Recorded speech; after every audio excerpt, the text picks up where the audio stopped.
Failing to plan is planning to fail.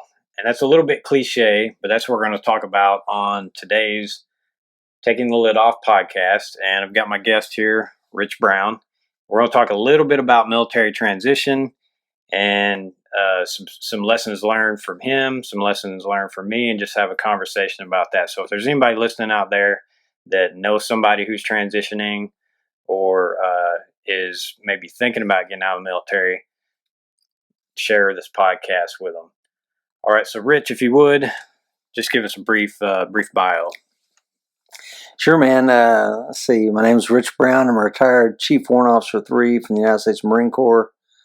Born and raised in Tennessee, Chad, like you, and joined the Marine Corps in 1989. Did 6 years in the infantry. Was assigned to 2nd Battalion, 2nd Marines. Did a Oki deployment.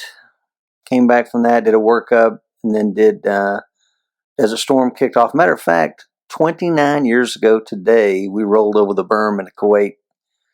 And awesome. Yeah, man, pretty cool. So anyway, and then after that, did a MUSOC deployment to Northern Africa, the Middle East, and all through the Med. After that, man, so I did three 6, 7 month deployments in 3 years. I said, okay, this tempo is pretty hardcore. I need something or my wife's going to leave me. And so I took a instructor billet teaching at the School of Infantry. So I taught patrolling there, military operations and urban terrain, close combat, and did that for 3 years. Then I got out of the Marine Corps, was a police officer, for a while, and corrections officer here in Tennessee. And then I went back in, man, and then I did spent the last 14-ish years of my career on recruiting, because that was the only way I could keep my rank. So so that was kind of weird. Yeah, that's a pretty diverse career, man, and that's part of the reason I got you here is because I know you've got all that experience, and then you did get out twice. So I mean, that's pretty interesting. We'll tie in. So Rich and I Rich and I live in close proximity because he's sitting here with me. But Rich and I met. Rich is also the co-host of the American Warrior Society podcast, which I highly recommend you check out. Mike Seeklander is the host of that. Mike and I had a little bit of a relationship going on through email and whatnot, had met maybe once, and he asked me if I would mind doing some writing for the American Warrior Society, the website. And so I did that, and he linked me up with Rich because Rich was heading it up as the operations guy. And so that's how we got to know each other. I moved out here to Knoxville, which is close to where Rich lives. And so Rich kind of became a sounding board for me in my transition process. I didn't seek out a whole lot of help, right, wrong, or indifferent. But Rich, you were a little instrumental to me in just conversations and helping me get over here to Knoxville. And everything. So I do appreciate that, definitely. But I recommend, you all find guys like Rich. If you're out there transitioning, try to find somebody to be a sounding board as well. Did you have anybody that was kind of a sounding board for you when you were getting ready to transition? Well, which time? The first time I got out? Either one. The first time I probably didn't, man. And I tell you, I didn't have a bad transition either time. I absolutely didn't at all. And I think part of that goes back to I've been married for 32 years. And so I got married to my high school sweetheart. I was married to her when I joined the Marine Corps.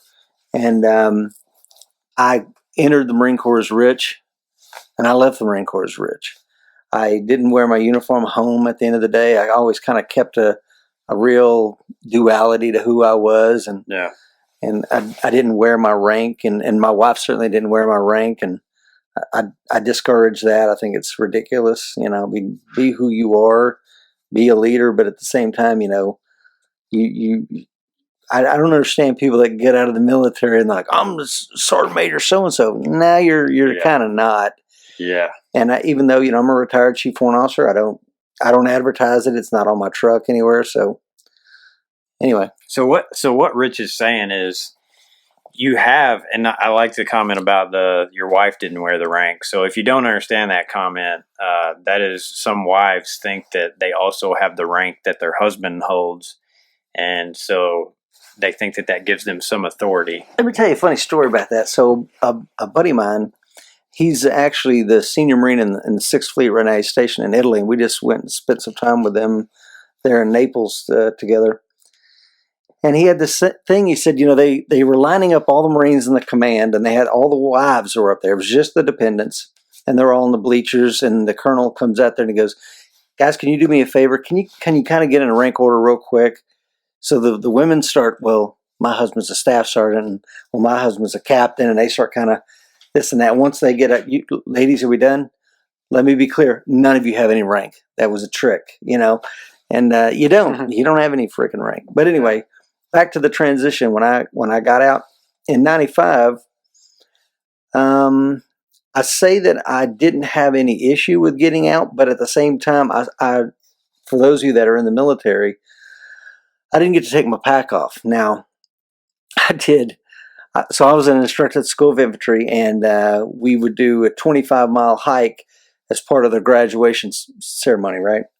And you were in the infantry, you know what I'm talking about. Yeah. So anyway, I had done my EAS physical, my end of active service physical, and I was like, okay, I don't want to get hurt or broken now because I've already done all the paperwork, right, to get out. But the command still expected me to perform. So literally the morning that I left Chad, I had my Ryder U-Haul, or Ryder truck, the big yellow truck, parked with everything I needed. It was parked outside of the personnel office. I did the hike that morning with the privates. I temp loaned some gear from Supply because I turned in my real stuff out. I temp loaned some stuff. I dropped it off, went over, picked up my DD-214, got in the Ryder truck with my camis on and my cami paint on, and drove back to Tennessee. No fanfare. Yeah. Nobody gave me a Navy Achievement Medal. Nobody sang any sad songs to me. I didn't get a piece of wood with my name on it. I got nothing but a DD-214 for 6 years of honorable service. And I was like, okay, man, the Marine Corps wrung every bit that could get out of me and let me leave, and that's cool with me. But that was kind of my experience getting out. Yeah. And that was the first time, right? That was the first time, yeah. Yeah. Yeah, so it was interesting, too, you talking about not wearing your uniform home at night, all that kind of stuff. That's something I was kind of that way, too. And that's also, I encourage guys now to have that separate identity, to where maybe the Army is not, or for me, I was retired Army, obviously, but military, maybe the military is not who you are, but it's what you do, because you're going to have a life after that. Unless you're being a, 30, 40-year career guy. Well, I'll tell you, one of the reasons that it really struck, there was a first sergeant, I won't say his name. He was a Vietnam vet. He did Desert Storm with us, and he retired. And he was really super, super gung-ho, super moto all the way. And I remember Major Kirkman, I saw him one day in the Walmart parking lot, and he's like, hey, Sergeant Brown. And I said, yes, sir, good to see you. He said, did you hear about what happened to First Sergeant? I won't say his name. I'm like, no, sir, what happened? He goes, he put on his Alpha uniform and shot himself, killed himself. And he had only been retired, 6 months. And I just like, you know what, man, I'm never going to be that guy. Never, ever. And one of the reasons why I stopped wearing a uniform home was I exposed my daughter to lead, because being an instructor at a school of infantry, covered in lead, covered in explosive dust. And next thing you know, we get this letter home from the Onslow County School Board saying your daughter has the second highest lead count. So I had that stuff on my hands. I was reloading at home. I was a competitive shooter back then. Well, still am, but so I modified a lot of stuff. And then I found that the byproduct of that was I came home as myself, not as, the guy in uniform. Yeah. Yeah, I think that's important. And talking about transition, I encourage guys now, and if I could go back, typically now in the military, you start your transition counseling and all that kind of stuff about a year out, right? Oh, yeah. Year to 18 months, maybe at best, I think. And if I could go back, I tell guys, once you hit 10 years or so, I would start, if you're going to make a career of it, once you hit 10 years or so, I would start thinking about what you're going to do afterwards, what you're going to do when you grow up, so to speak. Yeah. Because the transition process and getting into a civilian job is a lot harder than most guys think. I was naive about it as well, in that I thought you would get out and you had all these job skills and all these skills, and they would transfer and you'd get a job. And that's just not the way it works. As an example, I believe I've talked on this show before, but I did some leadership presentations, and I had people asking me, well, what kind of leadership certifications do you have? And I'm thinking, well, 17 years in the military as a leader, I think would suffice. But in the civilian world, certifications, degrees, which most people get nowadays anyway, all those things are important. And to me, you should, if you can start dialing in on what it is you want to do, the earlier the better, and you can get those certifications that will lead you to that job, because it's all about your qualifications. Yeah, and on that note, I didn't. So I was a chief warrant officer. I did not have a college education when I became an officer, and I remember there was a special mission unit guy from Fort Bragg, and I was talking to him, and because he had gotten a degree while he was retired as a master sergeant, and he said, "Yeah, man, I wasn't going to get a degree. I thought, hey, baby, I'm a special mission unit guy. I'm a freaking operator." And he said we would do this thing where I guess big money donors that contribute to whatever presidential campaign could come onto the compound, hang out with the guys, and watch them do a dog and pony. And it's an opportunity for some of those guys to maybe link up for job opportunities. So he says, he's talking to some of these guys that run these major companies, and so, what kind of skills you guys? I can hey-ho onto a target from da-da-da. Yeah, no, I got all that. We all dive, it's part of our thing. And, well, I can scoot up. Yeah, we dive too. I just dove off the Great Barrier Reef. Anyway, what kind of skills you got? What's your degree in? He's like, I don't have a degree. He's like, well, bro, you need to get it before you get out. So he said that was his kind of jumping off point for, oh crap, they're kind of poo-pooing on my skills here. So, like you said, Chad, once you know this is going to be a career, I'm 10 years in, now it's like, okay, this last 10 years I need to be getting my degree, getting all the certifications I can get, and planning for this exit that will come one day. Yeah. I think that's a great idea. Yeah, there was jobs. My first year out, I was really applying for a lot of jobs. And there was jobs that I applied for and even did a little bit of interview for that I was absolutely perfect for. Mm-hmm. Like my skills were absolutely perfect for those positions and everything. And I didn't get those jobs. So it's also knowing that, you may have all these qualifications and everything. That doesn't mean you're going to get that dream job or that exact job you're looking for. So I guess one thing I'd like to ask you is what, either first or second, if you want to start with first, kind of what planning did you do, if any, and how did you lead up to your transition to civilian life? Well, let's back up to 1995. When I got out that time, I didn't go to the VA. I'd had some knee issues, I had some other issues, but I'm like, I don't really want to burn that bridge, because I maybe wrongly misunderstood that if I turn in stuff to the VA, then I may be closing that door forever. And I would probably wrongly, I was like 25 years old, and I probably didn't know any better, but I'm like, well, if I go to the VA and I get some disability at 25 years old, how am I going to be, this is going to hurt me maybe going into law enforcement. So I became a cop like I said, in 95. I didn't do anything with the VA. I got a phone call from this prior service recruiter saying, hey man, did you used to be a sergeant in the Marine Corps? I'm like, yeah, who are you? Hey, this is Gunny Lawton, man. I'd like to take you to lunch and tell you about some of the reserve opportunities. So I met the guy for lunch and got recruited for a second time to go into the reserves, which ultimately was a good thing. And that's how I ended up coming back on. But when I retired, yeah, bro, I was planning that years out, working on my degree, probably 5 years before I retired. I finished it about 3 months before I retired, so that the tuition assistance could pay for that. And I started going to every single thing that was available on base to help me position myself for retirement. If it was we're going to teach you how to interview skills, okay, great, I'm going. Yeah. We're going to teach you how to write a resume, fantastic, I'm going. We're going to teach you how to fill out your VA paperwork, I'm going. Want to have a pain-free move?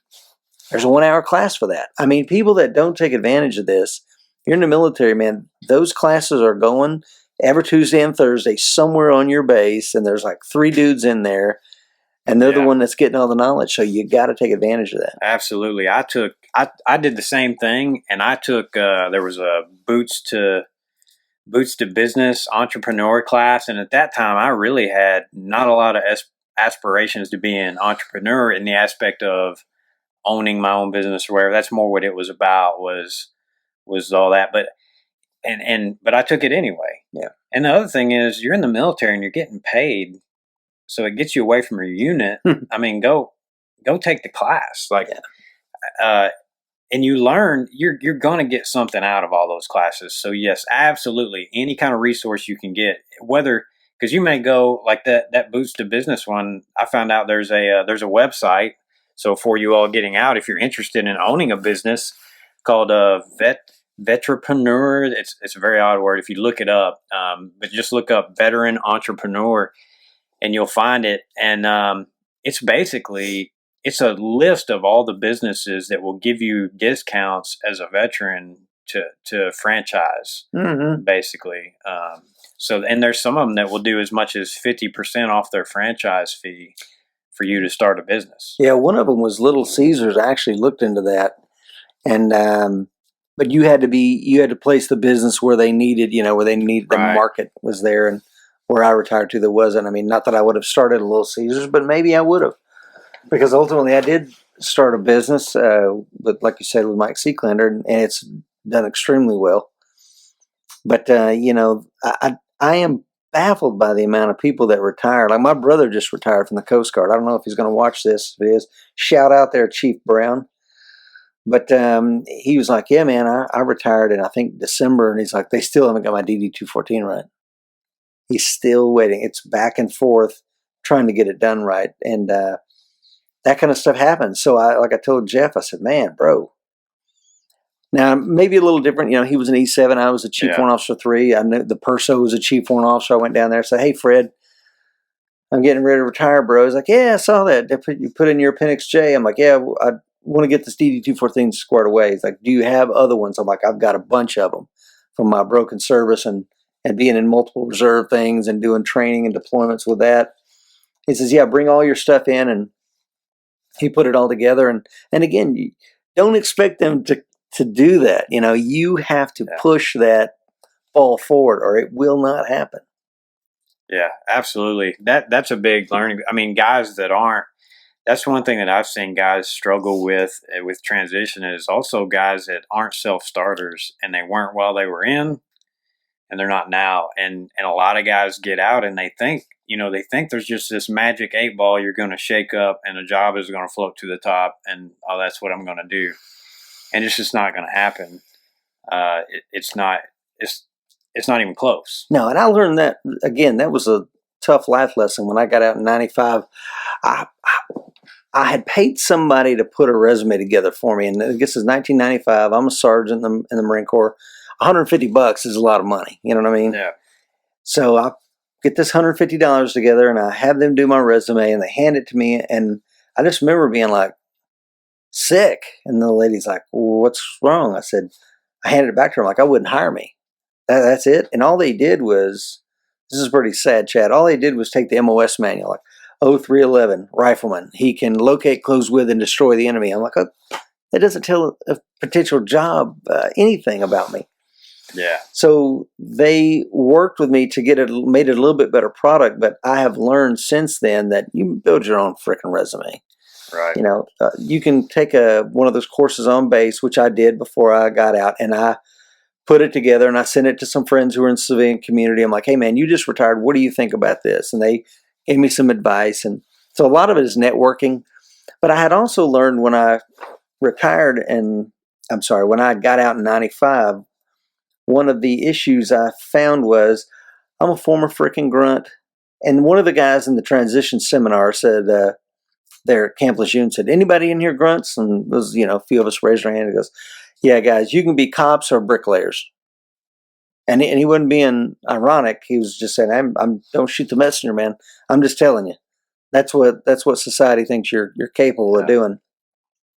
And that was a wake-up call. And guess what? When I got out, until I got on with the sheriff's department, I had been a bouncer for years as a Marine. So guess what? I could get a job doing. So I was a bouncer for a few years. And it's just like, that's what society thinks you can do. Yeah, it's so a lot of people think, they think you get out, you get these great jobs. A lot of guys think they're automatically worth six figures because of their military resume.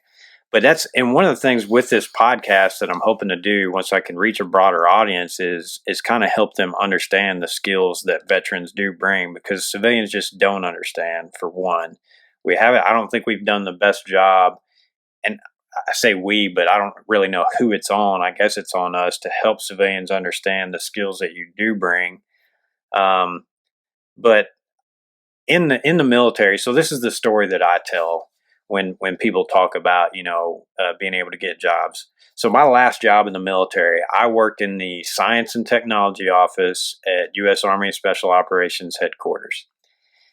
And I was looking at future tech, so stuff that's 5 to 10 years out, stuff that's maybe not even working fully yet, but still needs to be developed, needs to be kicked around and whatnot, and taking my experience and looking at that stuff.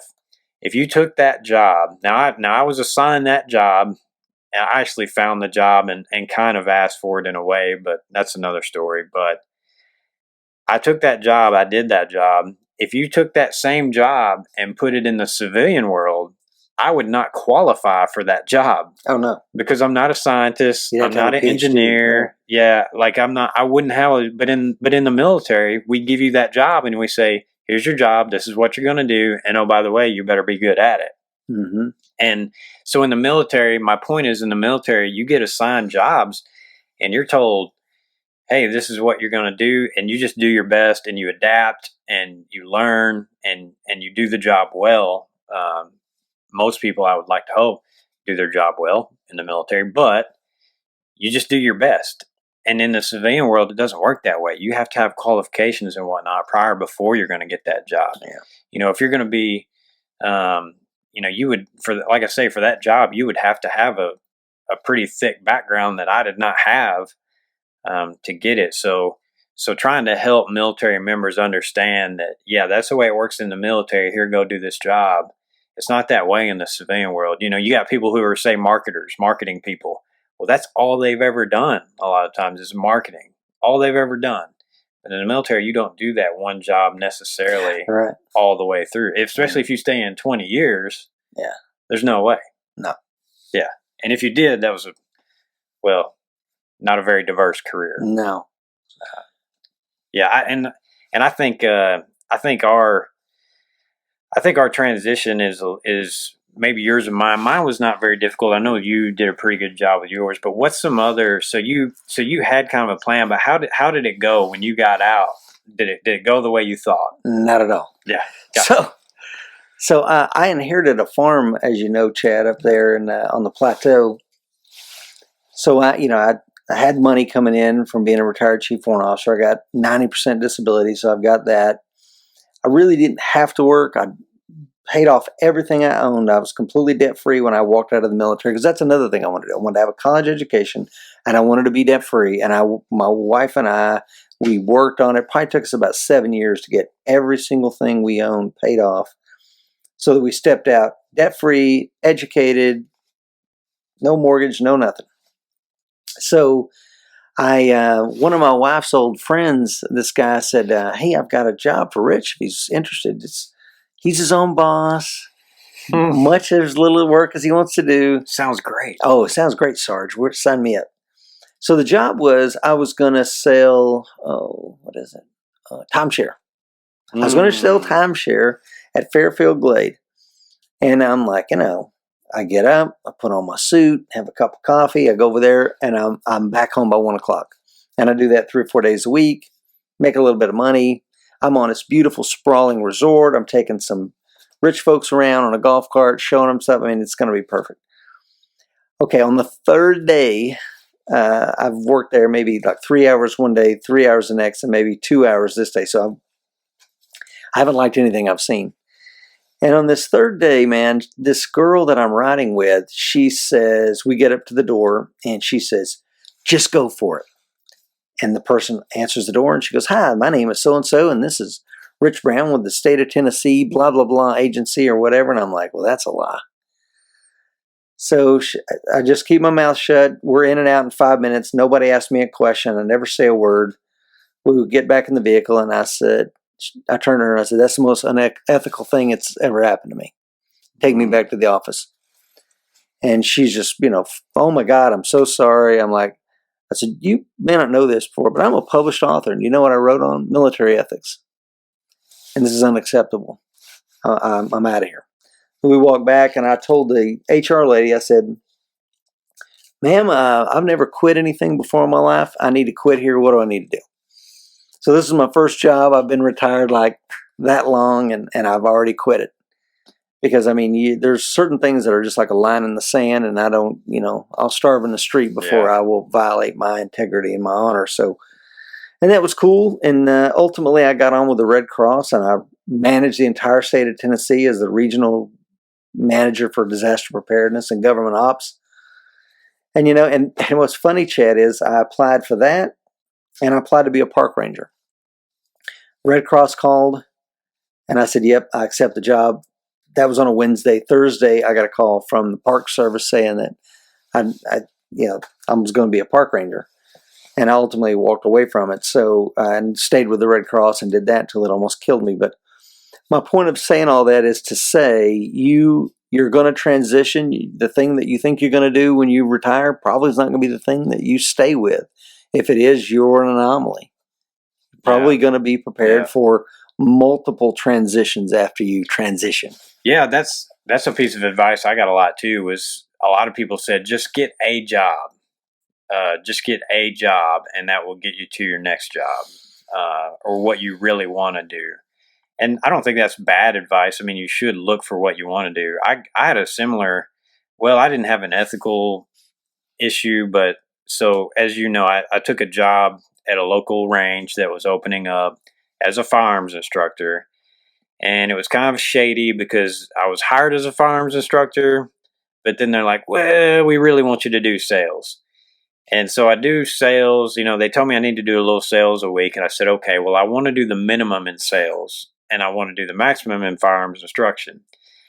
And okay. And anyway, we get to where we're finally going to do some firearms instruction. And I look at their actual courses that they were going to teach, and they were horrible. I mean, these courses were bad. And this is a chain, by the way, that's local here, but I won't say the name. But the courses were bad, and I said, hey, I can help you make these better. And I even on my own time sat down and recreated one of the classes that was just astronomically bad, and said, here, take a look at it when you have time, to the manager. And finally found out, basically what I found out was they weren't interested in the training aspect. They were like, well, this is all good, but we've got multiple stores, and if multiple stores are saying that the training needs updating or changing, then fine. And then we've got a training manager who's NRA certified, which, we won't get into that here, but all this other, but we really want to just sell guns. And I was like, okay. So let's just be honest here. Or what are we? Are we going to update this training at all? Because I can't even teach this stuff how it is. Just for my own pride, self pride, I guess, I couldn't do it. And they were like, "Yeah, we're probably not going to update it." And I was like, "Okay, well, how do I quit?" Because I'd never quit anything. I'm like, so how do I quit? So I just wrote a little letter and said I was done. But there were several issues. Like, I had told the guy multiple times I wanted to do the minimum as far as sales work. And part of that was you had all these part-time people there making very little, by the way, and Christmas coming up. And I wanted to give my hours to them because I had a retirement check and stuff. These people didn't, and were trying to make ends meet. So I wanted to give them my hours, which I thought was a good call, and the guy would give me more hours. So anyway, all that to say, even a job that you may think is going to be what you're after, it might not. And in fact, I have the job now. The job that I'm in now is the job that I really moved here for. And it's not even turning out to be everything that I had hoped for. No, nothing ever really is. I took that Red Cross position. When I took it, it was I was going to be managing 4 counties and 20 hours a week. I wanted a part-time job. I really did not want to work myself to death. I do enjoy my wife and my family, and I do have a farm to run, and 20 hours a week was perfect. And for a while, the Red Cross job was fantastic. And then it became, they laid off some people and promoted me. Like, we want you to do the entire state of Tennessee. And I'm like, okay, yeah, I did that and managed some disasters, and it was a lot of work. And next thing you know, we want you to teach at this conference. We want you to teach at that conference. What do you think about coming up to Washington, D.C. and helping us write this policy and that policy? And just like you it ballooned into something more than what I wanted.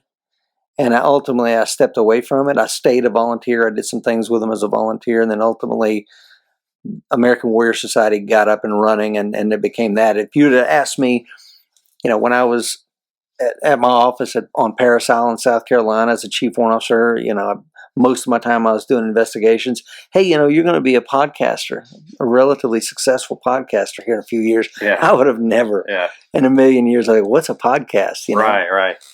Yeah, which is crazy. Like I talked, not during the podcast, but offline. My last podcast that came out was my first squad leader. And thinking back to the time those guys, this would have been 99, 98, 99, 2000 time frame. And podcasts weren't even a thing. So to think forward now to where we're at. I want to transition back to the talk of transitioning. I've talked to people about this before, and just to give the granularity of what I'm talking about, I'll talk specifically to the VA thing, right? Gotcha. Yeah. Because I think everybody needs to do it. Don't be like I was at 25 and be kind of nervous, like, oh my God, is this going to hurt me for going into law enforcement or doing something else? I don't think it does. I really don't. No. I'm convinced it doesn't. But anyway, so on base, they're going to teach this class on how the VA system works. Okay, great. I'm going to go to it. It's an hour long. One of the speakers is this guy's a retired gunny. He comes out there and says, oh, by the way, my office is 2 doors down. I'm in there these days a week. I'm writing notes down. I get paid to help you guys do your VA claim. Come see me and I'll take care of you. I go see him like the man said, and literally he lines out everything. Here's what you need to do on this date and time. Go here, see this, make this copy, and I'm making notes. And then I bring everything to him just like he told me to, and we make copies and we certify this. I do a power of attorney, giving him the ability to speak on my behalf to the Veterans Administration. I do every step the man says, and he's like, this needs to go to the Beaufort Naval Hospital. We can, put it in the mail, it'll get there, or you can drive it over. I'm driving it over. Then it's like, okay, it's got to get to Winston-Salem. We can put it in the mail, or you can drive it there. So we take it there. Every step of the way, I shepherded this process. And ultimately, so by the time that I retired, I came off terminal leave, and my effective retirement date came. I got a phone call from the VA, and my claim was done. So you only know that if, I go back to one of these guys, a special mission unit guy. I don't know why I'm talking about it, but I know he recently retired. I'm like, hey, man, so you retired Sergeant Major? And he's like, yeah. How did you do a VA claim? Man, they're still screwing it up. I've been out 2 years now. They can't get it right. And I'm like, well, is it them or is it you, bro?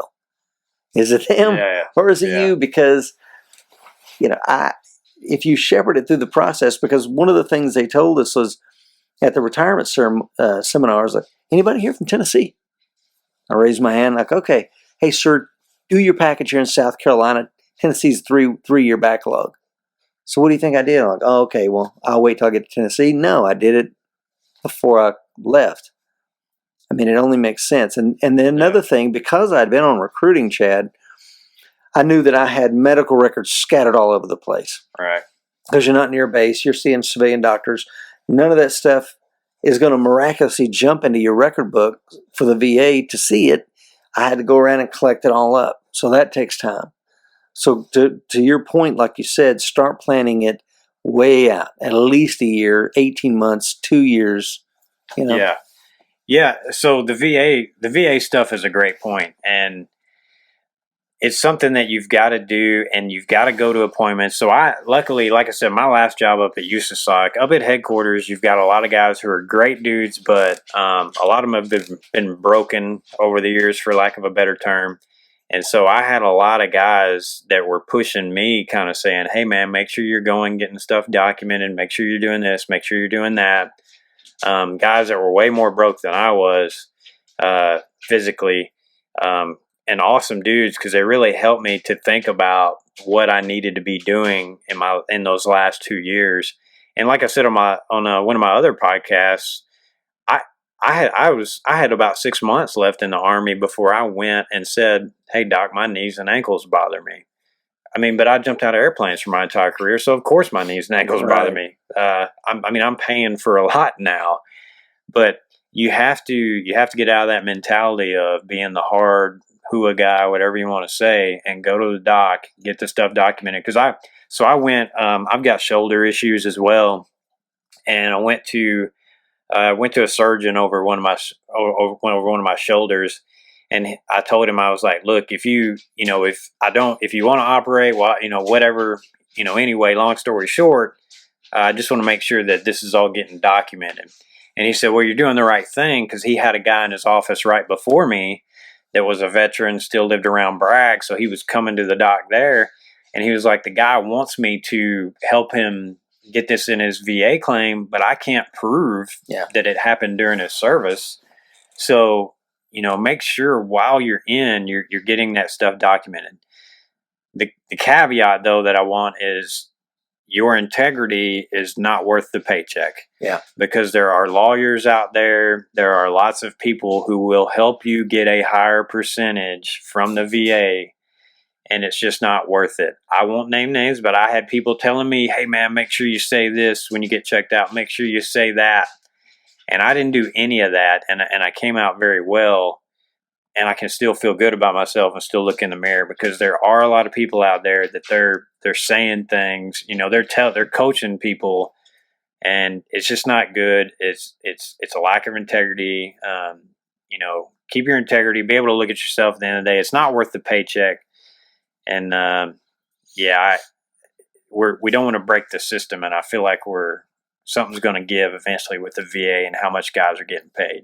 Well, on that topic, I think that's a great point you make there, Chad. And it was like my left knee. By the time I retired, I'd had my right knee done. I'd had my left shoulder, I don't say reconstructed. There's a technique called bicep stenodesis where they actually take out the bicep tendon and they screw it into your humerus bone. So I had that. I had a labrum repair. I'd had a rotator cuff repair. Rotator cuff. I had all kinds of stuff done on my right shoulder. So it was pretty messed up. It was pretty well documented. Bionic man. Yeah. But my left knee, I had pain in it, but I hadn't had surgery yet. So the pain was documented. Now, since I've been out, I've had 2 knee surgeries. So I think my point of saying that is, if you're jacked up now, guess what? It's only going to get worse. It is not You're aging. I just turned 50. It is only going to get worse. So get it documented now. Now, I need to go back to the VA and say, oh, by the way, you gave me 0% for the left knee. You acknowledge that there's something wrong. Maybe I got 10%. I don't know. It doesn't matter. But that almost next to nothing. Well, since then, I've had 2 knee surgeries that I paid for out of my pocket as a civilian. I didn't go to the VA hospital. I paid for it myself. But I think, just like you said, there's no need to sell your integrity short, man. Go in there, be honest. I'm not a doctor. I'm going to tell the truth. Let's put it out on the form 2807, 2808, whatever those medical forms are. Let the doctors decide. And if they think I'm messed up and the potential for my life to be impacted by it, then they'll then they'll do the right thing. Yeah.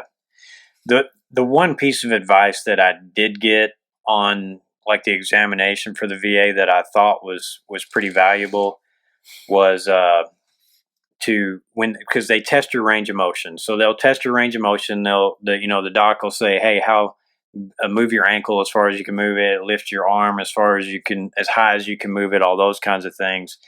And the one piece of advice that I got was make sure when you do those things, you demonstrate what your range of motion is on your worst day.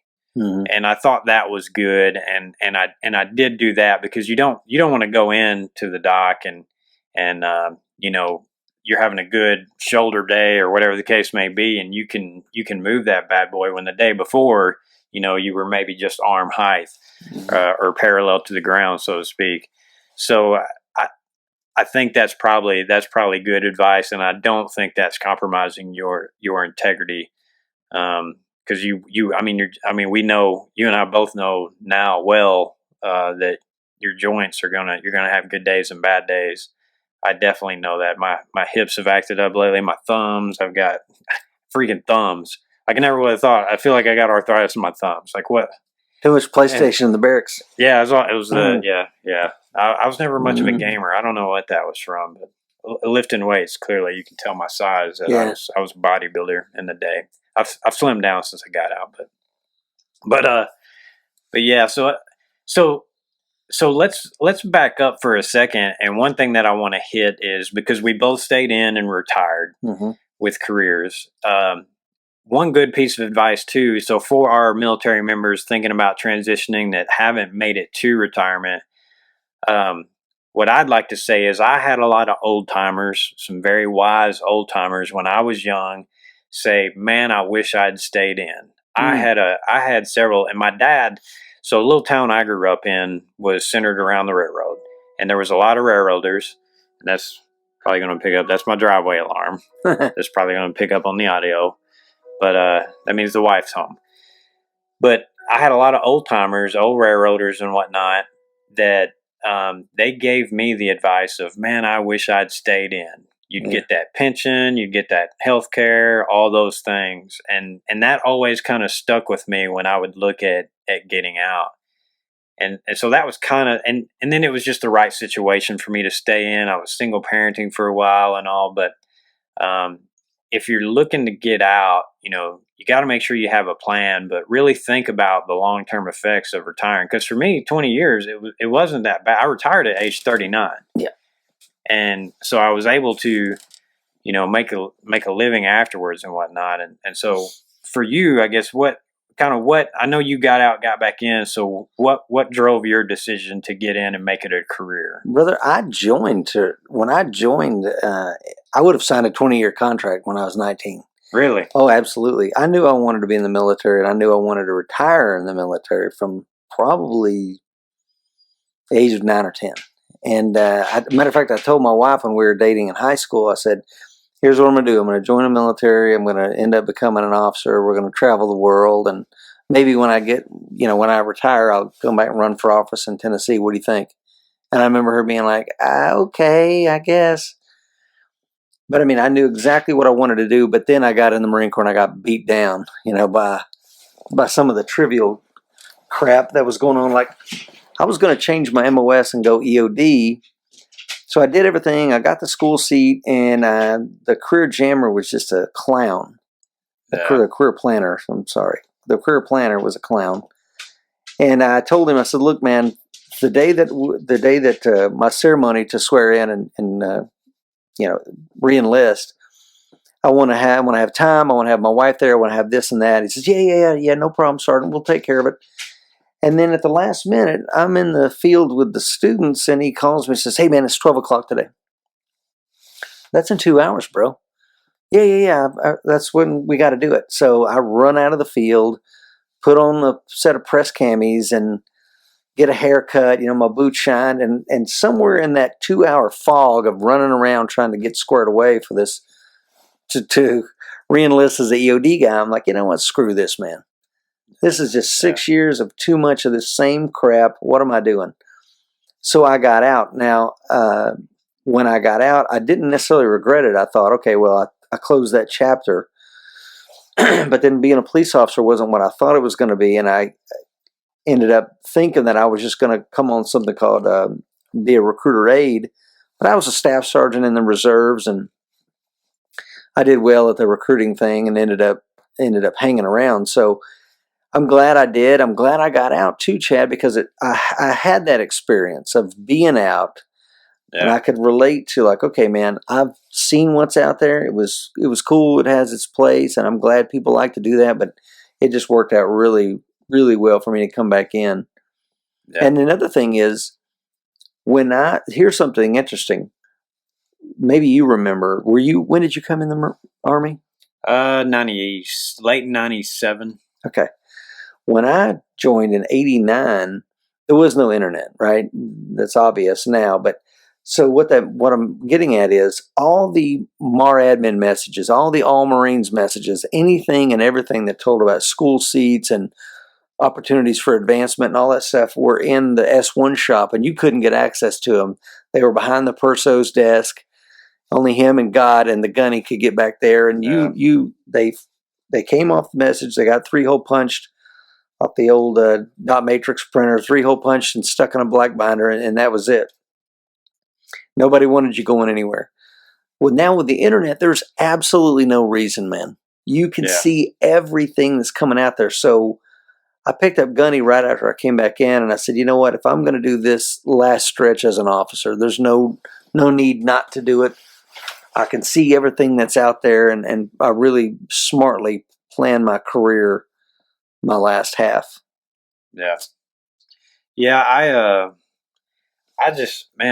had a lot of buddies that got out too, and a lot of them were telling me, they were like, man, healthcare. And of course, this was even the 2000s, early 2000s, so it doesn't have anything really to do with Obamacare and all that kind of stuff. But early on, guys were like, golly, healthcare, I make this much money, but I got to pay health insurance and all that kind of stuff. And so there were several factors that helped me stay in. But so kind of to get, we're sitting around 45-ish minutes right now. I kind of want to wrap it up a little bit with some advice. Like what are some tips or tricks that you would recommend to those folks out there that are getting ready to transition or thinking about transitioning to as a civilian, right?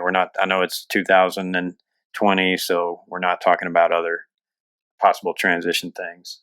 Yeah. I would say, if you're a leader, make sure your people get it taken care of. Drive them to get an education, because here's what happened with me. The reason I finally got off my rear end and got a degree was I had this lieutenant colonel that I knew, and he said, "Hey, Rich." I'm like, "Hey, sir." He's like, "You enrolled in classes yet?" I'm like, "Nah, no, sir." He's like, "Okay." So he would ping me about every other day. "You enrolled in classes yet?" I'm like, "Nah, no, sir." So finally he calls me and he says, "Hey, here's what you're going to do, Marine." "Yes, sir. What am I going to do?" He's like, "You're going to go over there and you're going to see Miss Bird at the Education Center. She's waiting on you right now. I just told her you're coming. And you're going to enroll in a class. And then you're going to come back to your office. You're going to pick up the frickin' phone and you're going to call me and tell me what you enrolled in. You understand?" I'm like, "Yes, sir." So literally I had to be ordered to do it. So, my point is, so many other people thought, "Oh, I love Rich Brown. He's the greatest thing in the world." But they never gave me what I needed, that shove, if you will, to go and do it and start the process. So take care of your folks, get an education. About 18 months out, start doing it. I think a lot of people, Chad, they'll think, "Oh, what Rich and Chad are saying is I need to start sending resumes out 18 months out." No, that's not what I'm saying. Because businesses don't hire that far out. They're hiring right now. What you can do right now is attend all the classes, do the resume prep, learn how to dress for an interview, learn how to translate your skills, use the words that the industry uses. I'll say I led a fire team, say that you manage a diverse set of individuals and on a high stakes, whatever. There's ways to do it. Understand that when you get interviewed, you're going to be given a behavioral interview. Learn what the STAR method of interviewing is. Yes. Stuff like that. But anyway, plan your transition just like you would plan anything. the Army, the Marine Corps, the Navy, the Air Force, they're going to be just fine without you, bro. They're not going to skip a beat. Don't think, well, they need me in here in the fight. I need to be in it to the last minute. I don't think that's the case at all. Yeah, I absolutely agree. That's excellent advice that I hope anybody transitioning is going to listen to. But additionally, I would add to caveat onto that, start thinking about what it is you're going to do when you get out. What are you going to do when you grow up, and start figuring that out. Go ahead and work on translating your military skills as well, but start picking up skills, whether it be through a degree, whether it be through certifications or whatever it is. Start picking up those additional skills that are going to help you when you get out, and start thinking that way. Nobody is going to take care of you as far as getting out. You're going to have people trying to get you to stay in and all this, but you've got to make that right decision for you. And I would say that, for me, one piece of advice when I have guys that talk to me too that are looking at retiring, there's a lot of guys saying, like, I retired as an E8, as a Master Sergeant. I'd been a First Sergeant, I did all that as a Master Sergeant, and a lot of people, well, don't you need to be a Sergeant Major, all this and that. You need, E9. Once you get that rank, you'll have a bigger retirement check. And so if I looked at that, I looked at what the pay difference would be as from retiring from an E8 to E9. And I can't remember what it was, but it was in the low hundreds. It was not that much, but it would have required me to stay in probably another like 3 to 5 years at least. And so I could retire at 39 and move on to another job making, essentially doubling my retirement, or, whatever you can make, obviously, you got to depend on your skills and all that and what kind of job you can find. But, the money that I would make a month would be way more than the difference of the E9 pay. Now, granted, the E9 pay would be guaranteed, but you just got to weigh. Like, I wouldn't tell a guy to stay in 30 years, basically, is what I'm saying, just to retire as an E9. Get out and do what you want to do. If you've done your 20, you've done your time.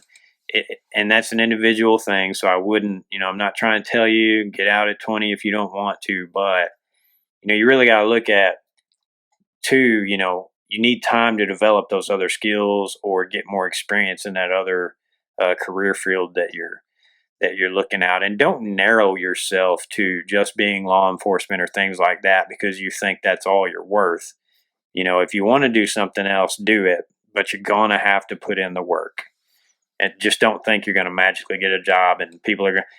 And here's the other thing as veterans, thank you for your service, right? And a hiring guy, a boss, a CEO, whoever is going to look at you and say, thank you for your service. But that doesn't mean you're getting a job.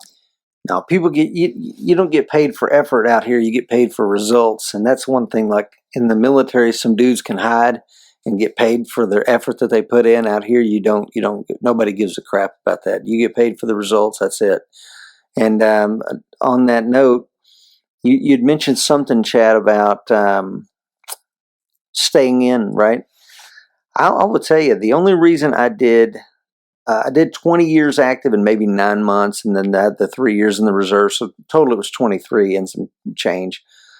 The only reason I did that was in order to give my, transfer my GI Bill benefits. Yeah. So again, look at all the benefits that are available to you, man. You earned it. That's why they're there. Take full advantage of them. If that means you have to do whatever. They offered me Chief Warrant Officer 4 right when I was getting out. I was like, hey, bro, you're going to be the only person in the promotion zone. I had a small MOS. Like, you're competing against yourself. You're the only officer in zone. And then we're going to move you to San Diego to be the regional OPSO out there. And I'm like, absolutely not. And you need to drop your Appendix J today. Not a problem. I'll have it to you in about 15 minutes. Because I knew when it's time to go. And I don't understand sticking around any beyond that, because I will tell you, Chad and listeners, like I said, my last 6 years was not predominantly, but about half the time was spent as an investigator. So that meant that I was going out here and investigating master sergeants, majors, lieutenants, staff sergeants, gunnies that were doing bad stuff. And I was putting them away, man. They're going to the brig, guys that were real close to retirement. one female master sergeant that was 6 months away from retirement. So I kind of saw that, and people that stayed in past their prime, and they should have went when they had the chance, and they hung around and they did one stupid thing wrong, and then wham, here comes the Uniform Code of Military Justice, and they're done. So yeah. Well, too, another point on that as well is if you stay in. For me, one thing that I looked at, if I stay in longer, and let's say I try to make Sergeant Major, and let's say I get out with 25 years in. Well, at that point, I'm 44, 45 years old, and I'm looking at getting another job. We can say all day long that employers are not going to discriminate for age, but, and maybe they're not supposed to. However, if I'm going up against somebody with similar skills or whatever, and I'm, say, 50 years old and the other guy is 25, and, he can be around twice as long as I can, well, who are they going to hire? So, that maybe that shouldn't be a huge factor, but it was something that played in my mind as far as I just didn't want to, I didn't want to be 45, 50 years old trying to look for a new job and really starting over. Because in some aspects, you do have to start over. And then there's the whole fact of life is just going to be different once you get out. Very different. You're not going to have that same brotherhood that you had while you were in. You'll still have it connected to other people. And then, like I met Rich, you'll meet other service members that you'll be able to attach to, so to speak, and share experiences and whatnot. But I don't know. I guess one way to sum that up might be you're not going to be as cool as you used to be. Yeah, but I mean, I've met, I stay friends with some of the guys I was in the Marine Corps with. I mean, my business partner, heck, I met him, we've been friends for 30 years, and we've stayed friends, and that'll never change. But I will tell you that I have met more amazing vets since I retired, and that community that, there's an understanding between, I don't give a crap what branch of the military you in, you sign your name on that piece of paper that said, I'm willing to take it all the way. Whether you did or not, it's irrelevant to me. I mean, you had the guts and fortitude to raise your right hand and take an oath for God that you would do it. You would step in that breach if ever called to. So you're a brother or you're a sister, and I respect you and love you. And oh, by the way, I've met an amazing community since I retired. They're out there. You just have to go find them. Yeah. Yeah. And I've been fortunate to meet folks like Rich and other veterans. I work with a lot of veterans now. So yeah, there's more out there to be had. So, so Rich, I feel like we could talk forever about this stuff, but, let's go ahead and wrap this up for now, and we'll get together in the future again and talk about maybe this or some more topics. I'd love it. But where can people find you? You can find me on the American Warrior Show, AmericanWarriorShow.com, AmericanWarriorSociety.com. Subscribe on your Apple's iTunes app. Do a little coffee with Rich on Friday mornings on our American Warrior Society Facebook page. You can reach me at rich@AmericanWarriorSociety.com. I'm all over the place, man. Yeah, Rich does. You get on the Facebook Live, and he's on there Friday mornings. I miss those a lot, man. I'm usually, us working folks. I'm usually busy on Friday mornings, but I catch them every now and then if I'm not on the range or in my office. Hey, that's another thing about working folks. I create my own reality. You know what I'm saying? I mean, I think that's a big thing for veterans. When you get out, like the job that I've been looking for isn't there, then create it, man.